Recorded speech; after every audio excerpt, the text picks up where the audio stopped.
Okay, let's get started again. So our last speaker is Dr. Leslie Tay.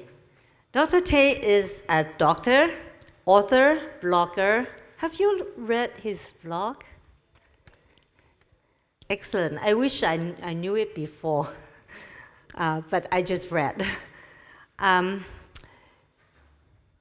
Photographer and TV co-host. He is known as one of the best authorities on Singapore food, especially hawker food. He has published 3 books and hosted a TV series on food. Dr. Tay will speak on ieat's Guide to Singapore's Greatest Hawker Food. Welcome, Dr. Tay. Well, thank you very much for inviting me to this very prestigious conference. Now, I'm not very academic, and I noticed when reading the program that it's all been very academic, so I apologize if it doesn't go deep enough. I've never been academic, that's why I'm a family doctor. I work in a clinic in Tampines, and this is my blog.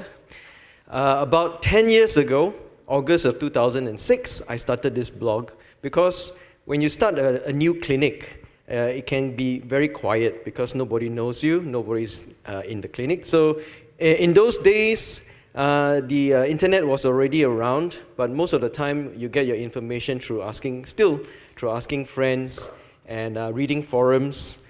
There wasn't as many blogs, as many social media spaces where you can find where the best Singapore food is. Now, this afternoon's talk, this is the final talk, and I know you all are very tired after 2 days, so it's going to be very light-hearted. I'm just going to talk a little bit about the stories of where some of our foods come from. I just want to know, how many of you are Singaporeans? Please, okay, majority. How many are not, are from overseas? Okay, good.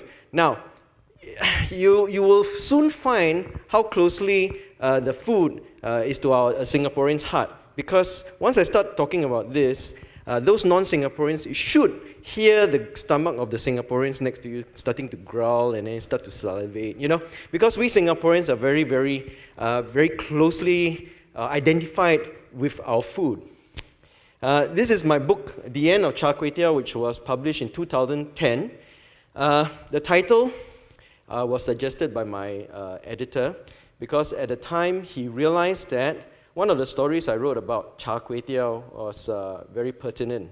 That I announced that it was the end of Char Kway Teow because as I went around eating all the best Char Kway Teows in Singapore, I realized that there were very few. And all of them were about in their 50s or 60s. And there were no young people wanting to fry Kway Teow. I'll tell you a little bit more later. This is my second book, or third book, Only the Best, which is basically a guide after about eating around Singapore this is published 2 years ago, so 8 years, all the best Singapore food in one guide, all personally tasted by me, all the photos taken by me. Right, what are the top 10 Singapore hawker dishes? Come, please. Char Kway Teow,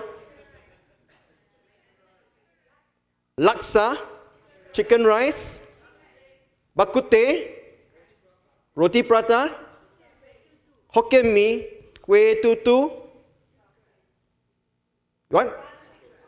Chili crab, sorry? Egg Benedict.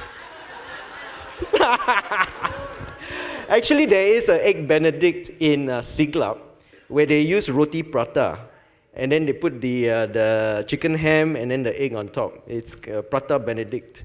All right, I've done a survey with 10,000 Singaporean respondents, and this is what we found. Top 10, number 1, chicken rice, right? Understandable because chicken rice is very, how do you say, it's very comfort food, it's not very threatening, you know. Kids can eat it, adults can eat it, foreigners can eat it, anybody can eat chicken rice. So, chicken rice, our top favorite. Hokkien Mee, number 2, and in case you don't realize it, Hokkien Mee is one of those very rare dishes that we don't actually share with our neighbors. If you go to Malaysia, you can't find our kind of Hokkien Mee, right? Their Hokkien Mee black, our Hokkien Mee is white.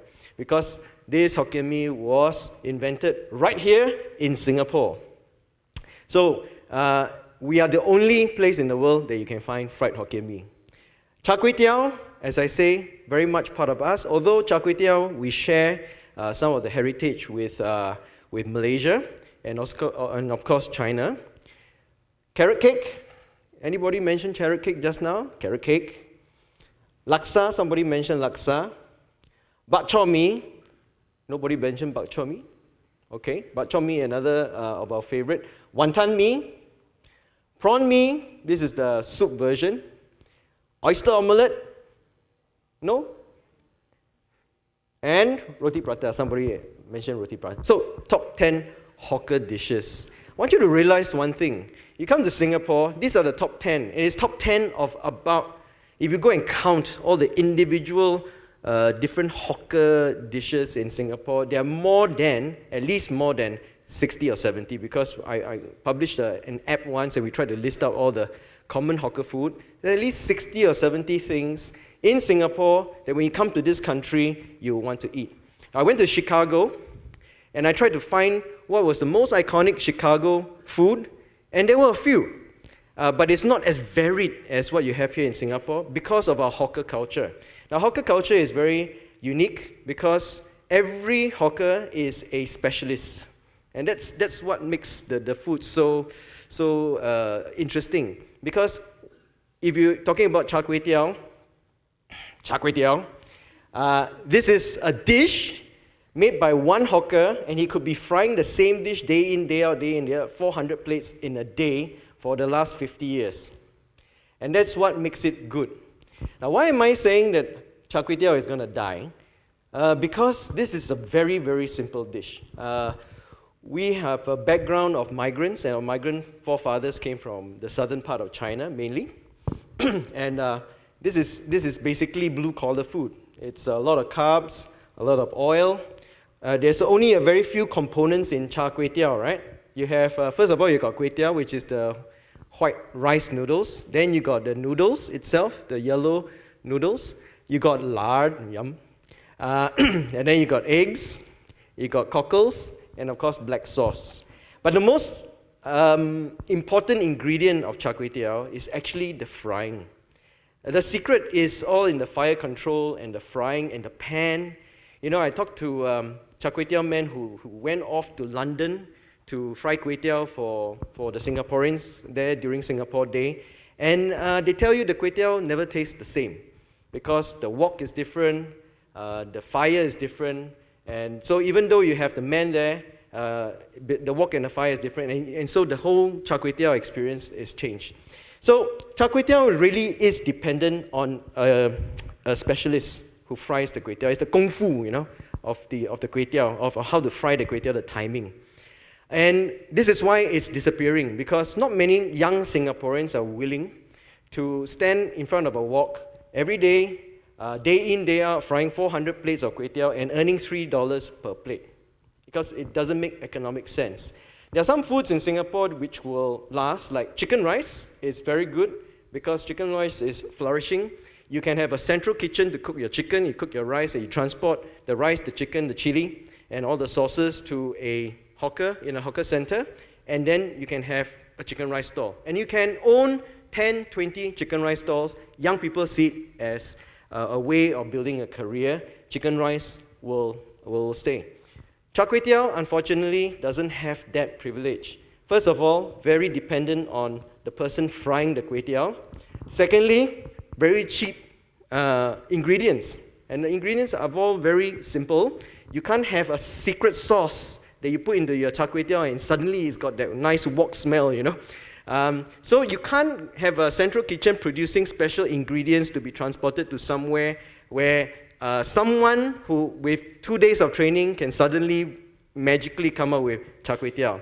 So it's not a food that is scalable, right? It's very dependent on the person frying it. And then you can't charge more than $3 or $4 for a plate of char kway teow because the ingredients are very cheap. What are you going to put on char kway teow? You put oysters, it's not char kway teow anymore, right? You put lobster, also not char kway teow. You can't put any expensive ingredient onto char kway teow. And so this dish is facing an uncertain future because the young people don't see any economic sense in frying kway teow. And also, MOH is against it. Ministry of Health says, lard is bad for you, carbs is bad for you, eggs are bad for you. And they say cockles, they harbor hepatitis A. Lately, the Americans are already telling us eggs are actually not bad for you. You can eat eggs. Cholesterol is not bad for you per se. You can eat more cholesterol and doesn't affect your blood cholesterol levels. So that's good. And then they are also saying that pork lard is now actually getting, it's not as bad as what they thought because it's natural as opposed to all the synthetic oils. So lard is taken off the equation. Eggs are taken off the equation. But what do you still have? Carbs. The carbs are still there. So it's still the best. How many of you had eaten a plate of char kway teow in the last week? See? 1, 2, 3, right? How many have taken a plate of char kway teow in the last year?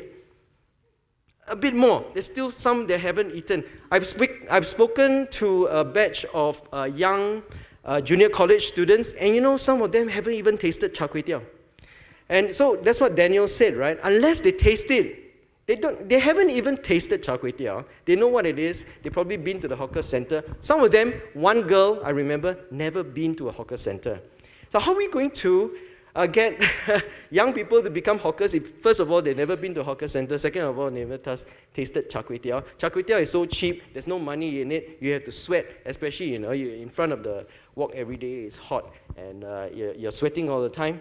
Who's going to do it? So, that's why I said it's the end of char kway teow. Anyway, that's the end of my plate of char kway teow. I don't really like cockles, but let me tell you, the secret is actually in the cockle juice. I don't know whether you know. Last time when I was young, we used to be that in the coffee shop, the stores were all right in front, so you had to walk past the store to get to your seat, right? And if you are buying a package of char kway teow to bring home, you have to stand there and then watch them as they cook. Now, one of the things that you notice, I don't know whether you notice or not, the hum. Some people say, I want char kway teow, I don't want to put the cockles.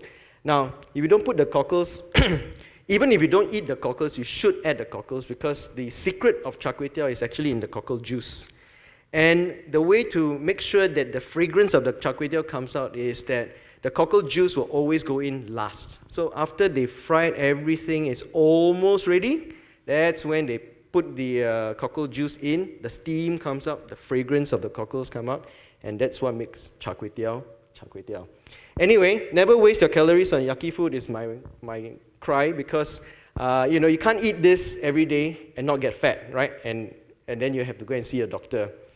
So what I always tell people, if you want to eat char kway teow, go find the best one and just eat it, right? Occasionally, it's fine. But just don't go to a mediocre char kway teow, eat it, you don't enjoy it, you get fat. And so if every day you have 2,000 calories to spend, if you spend less today, you can spend it tomorrow. So that's what I mean by don't waste your calories on yucky food. Right. Let me talk about this chili crab. Because food, we Singaporeans are nationalistic when it comes to food, especially when we are quarreling with our neighbors up north. This is what the tourism minister of Malaysia said in 2009. Datuk Seri Ng Yen Yen claimed that chili crab, Hainanese chicken rice, nasi lemak, laksa, bak kut teh are all created in Malaysia, but have been hijacked by other countries. Right? So, I mean, if you're Singaporean, when you hear that, you go, no! How can they say chili crab is theirs? No. How about chicken rice? It must be ours, right? I mean, any Malaysians here? I have nothing against Malaysia. My family came from Malaysia. We come from Pekan. Huh? Yeah, I know. But I sensationalize everything, right? So get you to be a little bit angst, right? So I asked the question, really? Is chili crab really Malaysian? I thought it was Singaporean. Singapore is famous for chili crab. How can they say it's Malaysian, right? What kind of evidence has she pulled out, of the history books to say that, it was invented in this little kampong, whatever. So I decided to get to the bottom of it. And I found, anybody recognize this? This used to be East Coast Road. This is called Palm Beach Seafood. This is where chili crab was born. Right? This little shack, Palm Beach.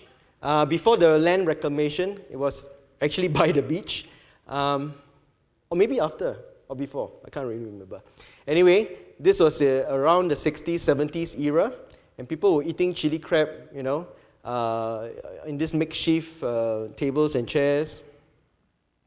This young man here, his name is Roland.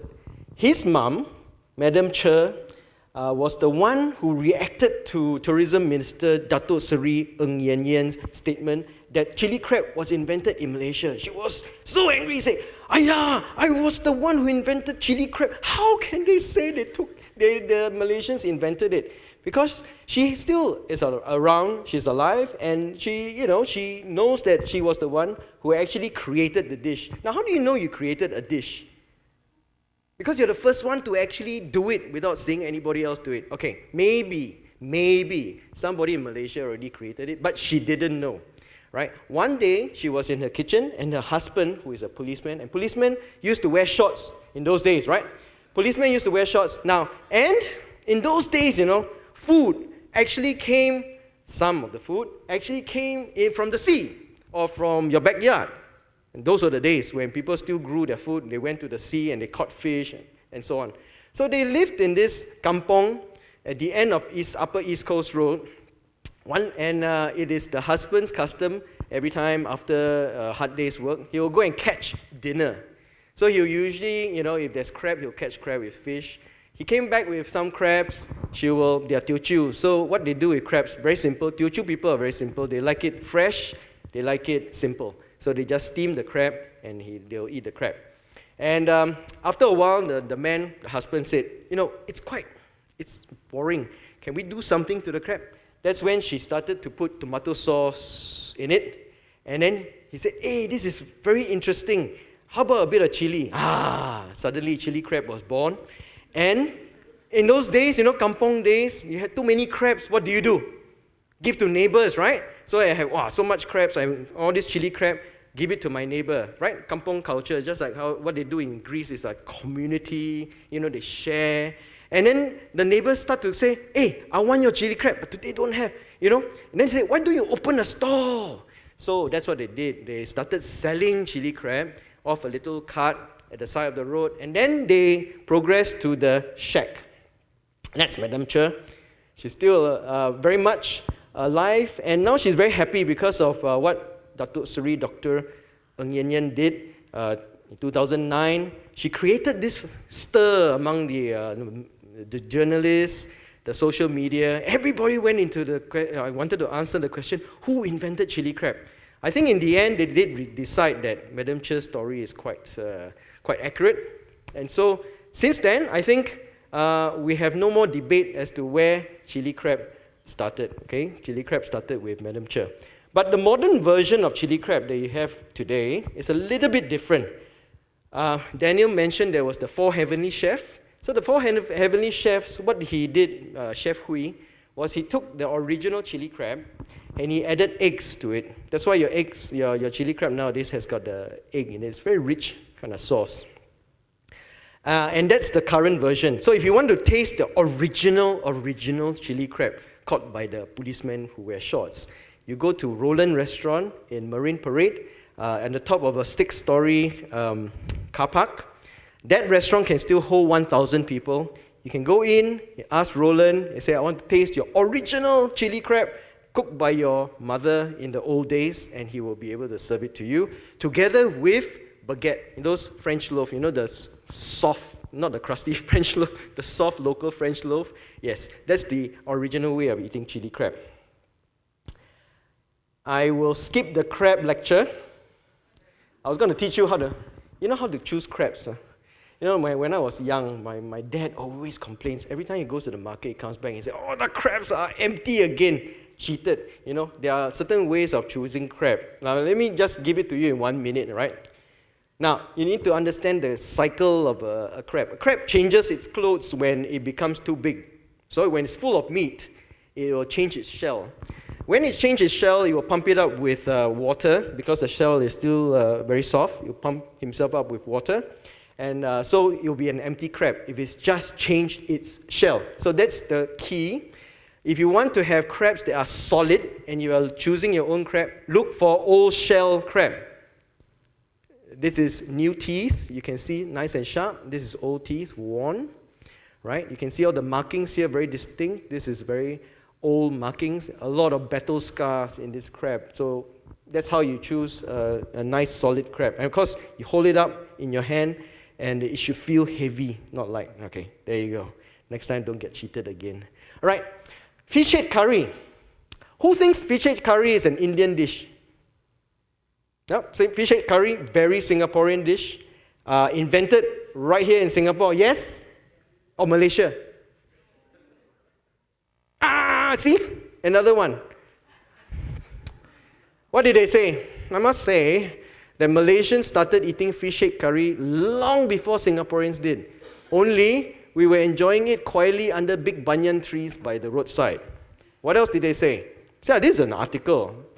And they say it's they were debating as to who invented fish head curry. So I was very excited. I was going to read something and they're going to tell me about how fish head curry got invented. Okay, so it must be said that it is a genuine Malaysian dish that is not available in India, China, Hong Kong, Taiwan, or even Indonesia. Of course, the Singaporeans are also good at it. But as usual, they're just copying and quick to claim ownership. So I'm reading on to see what the theory of the origins of fish head curry is.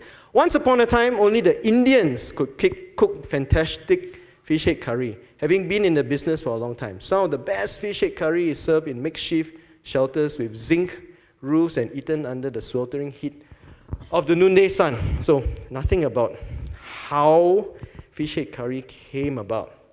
So a bit of investigation. I put this up on social media, and then one of my readers came by and handed me a Straits Times annual, 1974. See, in that article, they actually postulated that fish head curry was invented somewhere in the 80s.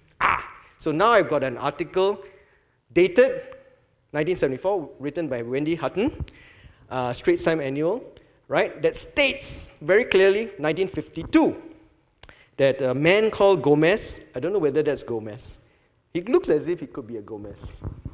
Indian Gomez, as in he's from Kerala, so he's an Indian Catholic, right? Gomez was the one. Anybody here remember eating fish head curry from Gomez? Anybody? I know, it shows your age, but when I was in the States giving this talk, we talk about curry fish head. This old man, in one corner, stood up. He said, I remember eating Gomez fish head curries. It was in the 50s.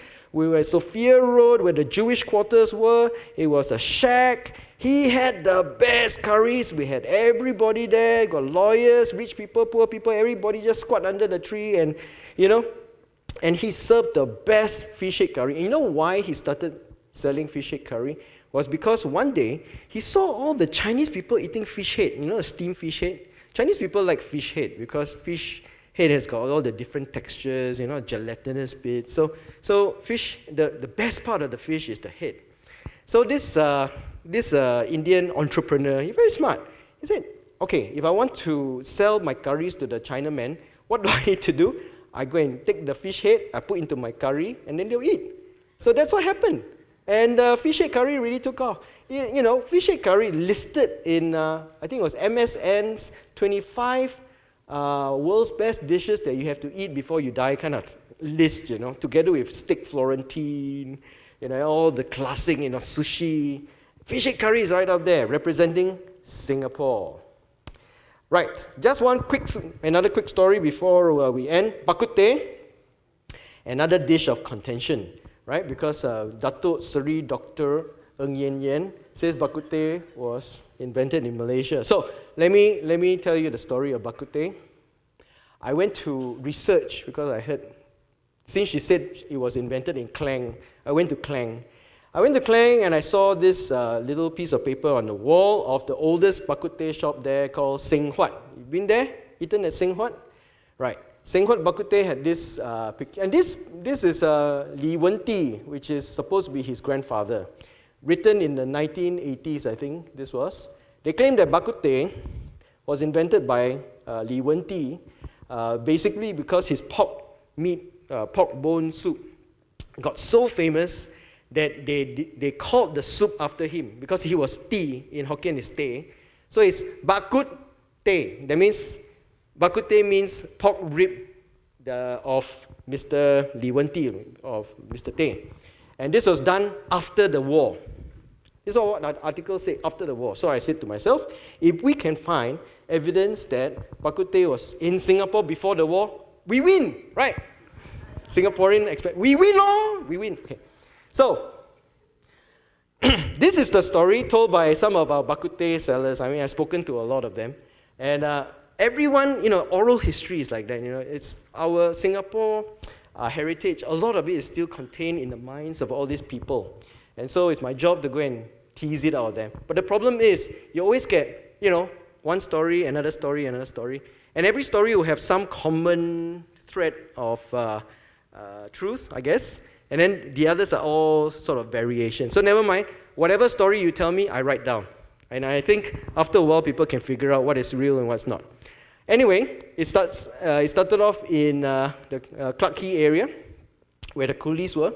And in those days, the two biggest group were the Teochews, the Hokkien.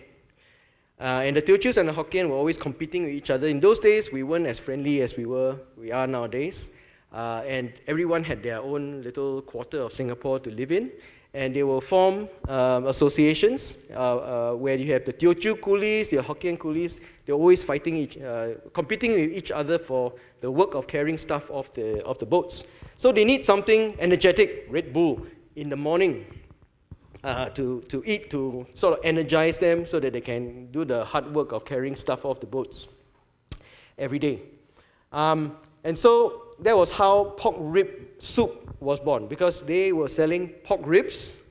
And what they do is they go and sit on the bench with one leg up, with a hand there, and they'll drink this pork rib soup. And after you've drunk the soup, they'll give you from a pot. They'll just pour the tea into the bowl, and then you drink it down. And then after a while, it became pork rib tea, or bak kut teh. That was what was told to me by this guy, Mr. Pei. Mr. Pei, who is the fourth generation owner of Pek Sin Chun Tea in Moss Street in Singapore. Now this tea maker, if you go and eat bak kut teh in Singapore, you'll notice his teas everywhere. He almost monopolizes the market. He's got 80% or 70 to 80% share in the bak kut teh market for tea. And this lady, she still wraps all the teas by hand. And these packets can date all the way back to the post-war or even pre-war era. So they are keeping tradition alive by having all these teas hand-packed by this lady who has been doing, I think, for 50 years, ever since she married into the family. So this Mr. Pei was telling me that he can remember his grandfather talking to his grand-uncle, and both of them were eating bak kut teh before the war, 1920s, 1930s, because his father had come from China in just before 1920s, and he started a tea shop. And they used to be eating bak kut teh before the war. So at least we've established the origins of bak kut teh in Singapore before World War II. And they're still keeping some of the World War II, pre-World War II teas, which I didn't show here. These are all the post-war teas. If you see how they wrap their tea, you see the pink paper. Now the pink paper doesn't need to be there anymore, but it's just a relic from our post-World War days, because after the war, there was difficulty getting white paper. But the pink papers were all medicinal papers, the ones that they used to wrap herbs and stuff in a medicinal shop. And so they were readily available, and up to today, they are still preserving this very important cultural heritage of Singapore. Okay, I shall skip through soy sauce. To say that I echo what Daniel said about preserving Singapore hawker food or preserving Singapore food. It's more than just the dish itself. It is all the people making the sauces. We have one sauce maker that I know left who are still fermenting soy sauce out in the open under the Singapore sun. 1.5 years of fermentation to produce one bottle of soy sauce, which you can buy for $9. So if you want to taste what real soy sauce is without the hydrolyzed protein, addition of MSG or E621, you can always go to his shop. You can only buy it from his shop because limited supply. Buy it at his shop. Soy sauce has been fermented for 1 year under the Singapore sun. So how Singaporean can it get? It's natural fermentation it's the Singaporean sun, but it's actually technically one sun, the same sun, but over the Singapore atmosphere, right? So, soy sauce is something that you can really do in a tropical country because you need sun all year round. You really can't make soy sauce in temperate countries, although they do. It's artificial heat that they need to apply to the soy sauce. One last story before I go. I need to mention kueh tutu because together with Hokkien Mee, kueh tutu is the other dish that is unique to our little red dot. I don't know whether you realize it or not, but you can't find kueh tutu in Malaysia. Correct me if I'm wrong. Wrong? Okay, putu piring you can find. Putu piring, kueh tutu a bit different. All right, kueh tutu, why? Because one is tutu, the other is piring. Anyway, kueh tutu has got the story. It's a very similar dish, but the two is very interesting because both dishes are made of ground rice filled with something sweet inside, either coconut or gula melaka. But okay, I'm not an academician. This is the story that I heard from the kueh tutu people, right? They showed me this picture of, I think, the grandfather. This is not him. I think this is the second generation. But the grandfather was Tan Yong Fa, who came from China, Fujian province in the 1930s. He and his clan of Tans started to sell these Hokkien steamed rice cakes, which were big things like this, which they had to cut. So they were just plain. And they were the ones who thought, let's make it smaller. Maybe they saw the putu piring, right? And then they said, why don't we do something like that? And that's when they started to make the molds. They invented this little street side cart with a boiler underneath. And when you turn it on, it makes this funny sound that goes. I don't know whether you remember it. Last time, you go to Pasar Malams or you go to Wonderland, you can hear the. That's why they call it kueh tutu.